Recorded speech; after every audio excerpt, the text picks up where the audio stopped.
श्लोकम् भवान् भीष्मश्च कर्णश्च कृपश्च समिदिञ्जयः अश्वत्थामा विकर्णश्च சௌமதத்திர்ஜயத்ரதः.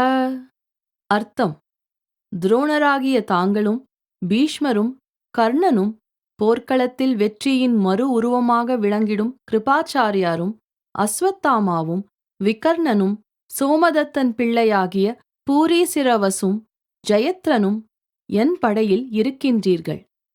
விளக்கம்: இச்செய்யுளில் சேனை தலைவரான பீஷ்மருக்கு முன்பாக துரோணரை வைத்து அழைத்தும், துரோணரின் மைத்துனரான கிருபாச்சாரியாரை வெற்றியின் மறுபுருவம் என்று புகழ்ந்தும், தன் குருநாதரை பலவாறு மறைமுகமாக புகழ்ந்தும், தன் குருவை தன்னுடன் மேலும் இணைத்துக் கொள்ள துரியோதனன் முயற்சிக்கிறான்.